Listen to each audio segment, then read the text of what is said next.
I'm going to set up a frequency splitter for this audio clip that just contains a beat. Just a kick, a snare and a tambourine in this audio clip. First thing I need to do is add some audio tracks. I'm going to add 4 new audio tracks. So I'm going to hit Command T or Apple T on a Mac and just create 4 new tracks. The first 3 of which are going to be for low, mid and high. The 4th is going to be a group bus, which is going to receive signal from the 3 frequency splitter tracks. Now I need to do some routing, and for this I've hit the I/O button in the session view show hides on the right hand side, and the very first thing we're going to do on audio track number 1, this is where the audio clip is, I'm just going to change the audio 2 menu from master to sends only. And now we need to receive audio on 2, 3 and 4. So while audio 4 is highlighted, I'm just going to hold down shift and multi-select those 3 tracks. Now audio from, we're going to change to audio 1, and you'll notice that Live sets all 3 tracks up for me because they're all selected.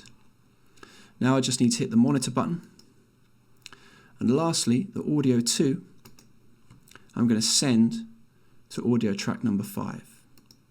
So the signal is going to leave audio track number 1, be sent to 2, 3 and 4, processed by way of multiband dynamics, which I'll add in a moment, and then lastly the signal is routed to audio track number 5. And on audio track number 5, I just need to hit the monitor in. And let's rename some of these now. So this is going to be drums bus. This one is going to be high. This one is going to be mid. And audio track number 2 is going to be low. Now I'm going to load some instances of multiband dynamics. I'm just going to drag the default multiband device over onto the low track. And you've got the choice here of changing the frequencies for each band. So for instance, the high frequency band at the moment is set to 2.5K. I'm actually going to raise that to 3K. And if I just hold down Command or the Apple key on a Mac, you could just fine tune these amounts. And I'm going to bring this down to 3K. There we go. And the low frequency, I'm actually going to take it up to 200 Hertz. Now it's totally your choice how you do this. It all depends on the type of sound that you're processing, for instance, the content of the drum loop that you're using. And here I wanted the low frequencies to contain more than just sub-frequencies, more than just everything under 120 Hertz or 100 Hertz. Okay, now I've done that, I'm going to right click and copy and just paste that device, including the custom frequency amounts, just onto the mid and high tracks. And lastly, I just need to solo each band. So high, we solo the high frequency, mid, solo the mid, and low, solo the low. Okay, now if I play the clip, I can now switch off or switch on each band.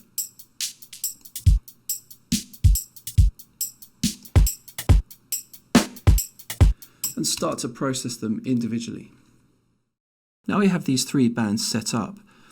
As I get towards mix down and start adding various layers, different elements into this track, I'm probably going to have to come back and maybe do some work on the multiband dynamics to just tailor the low frequencies to whatever else I would add to this track. Everything's set up now, ready to go, and having this ability to customize each layer within a rendered audio clip is really, really useful, instead of EQing and compressing the whole thing.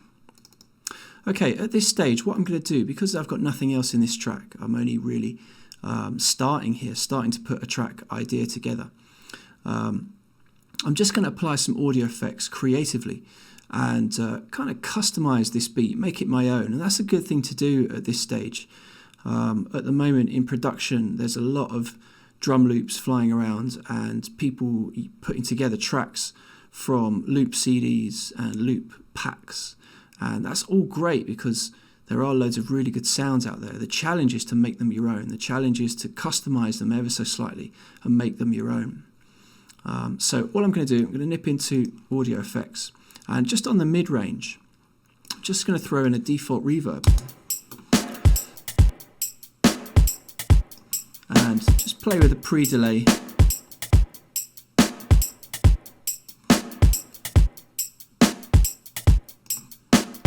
And the decay time. And just get a bit of a reverb and ambience on this mid-range. Now I'm going to go in and add a delay. Let's try a ping pong delay.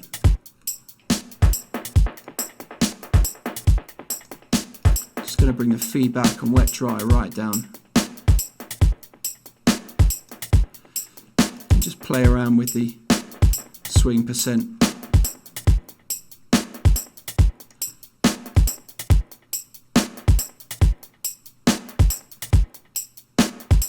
Bring that wet dry right down so it's a bit more subtle. Also here, we could even go into the multiband and see what we can do with this mid-range. So I can kind of bring out all the low-level sounds in this mid-range band.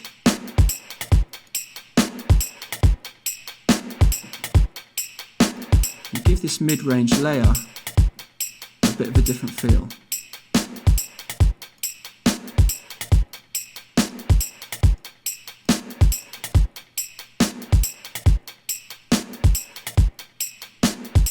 Maybe the last thing I'm going to add here is saturator. I'm going to put it at the end of the chain so it applies to the ping pong and the reverb. And just select the soft sign. Again, just bring the level down a tiny bit.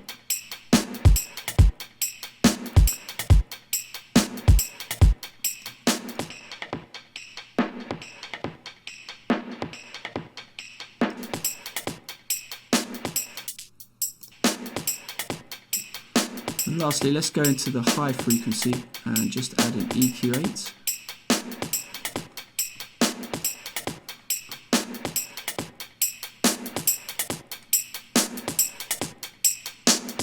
See what we've got. Just going to add a tiny bit of sheen. I'll put around 10k. Again, this is something I'll probably change later on as I add other sounds maybe. Okay. Lastly, the drums bus. And here I'm just going to bring the level down a tiny bit. Put the lows back in. There we go. And now just apply a compressor to the drums bus. Just get a tiny bit of gain reduction. Maybe put a limiter on there too. Set the ceiling again just below 0 dBs. And that's sounding nice now.